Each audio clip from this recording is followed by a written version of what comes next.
Speaker and performer John Morello recently visited Chatham High School to perform his one-man show, Dirt.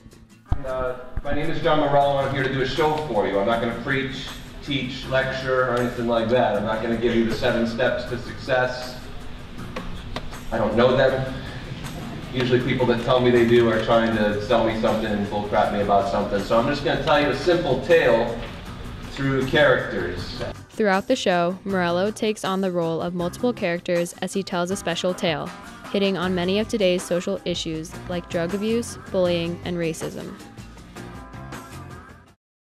So my background, I was like really gung-ho into theater. I started getting into stand-up because that way I could write my own material and I could write my own show. I started working on this show like in the back rooms of comedy clubs on cocktail napkins and in diners and stuff. That's how I started, I guess, transitioning into doing a one-man show. We were laughing for like 20 minutes at that old guy. We showed up at the poetry festival. We were so late. We walk in and the lady's like welcoming everybody to the first annual town-wide, community-wide youth poetry festival 2014/15. And then I had a friend that saw what I was doing and was like, you know, you should really get this together and do it as something in a school. When I graduated from school, I pretty much peeled out of the parking lot and was like, I'll be damned if I'm ever going back into a high school again, you know. So that was kind of my mentality. I try to give the audience a chance to laugh, and I let the audience breathe, and I try to kind of keep it as a flowing conversation instead of me just reciting a speech.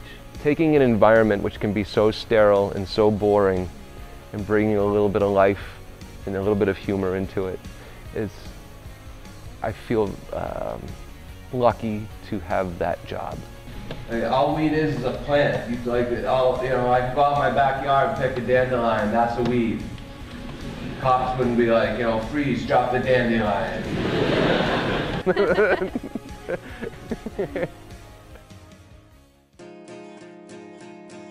So I kind of stumbled into it as a career, you know, but I think the themes and the content and the ideas in the show were always there, but I wasn't quite sure how I was going to express them.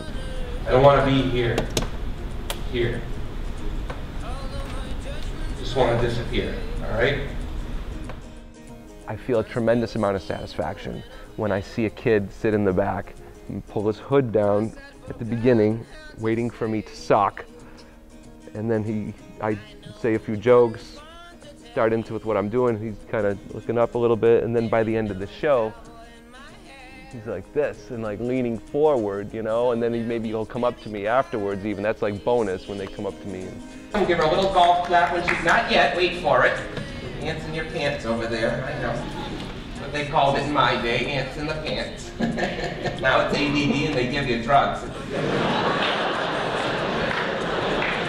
Oh, we found the audience. There we are. Okay. A little too close to home on that one. Okay, good.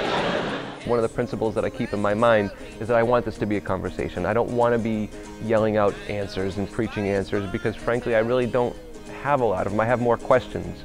So I try to listen. When after a show, I'll talk and listen to students. They'll tell me their stories. They'll tell me what's bugging them. I have confessions. I have emails that kids send me.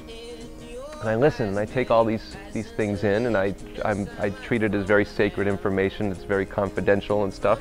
I guess I feel like I learn a lot more by listening than by talking. I try to approach it that way so that I'm not talking at or talking to. I want to be talking with. Teachers come up to me like, "You're stoned." I'm like, "I know." I think that's kind of what keeps me going too, is because I feel like I'm doing something different. There's nobody else that is doing this, and I wish more people would. Life is filled with a lot of good people that do bad things, and a lot of bad people that do good things. And we're all somewhere in between, and we both kind of have those sides in us. He's not a bad person. No, drugs have nothing to do with whether or not you're a good person or a bad person. Matter of fact, Jason's probably one of the nicest kids that I know. I'm not talking about that. I'm just saying that the kid is like mad talented and he does nothing with it.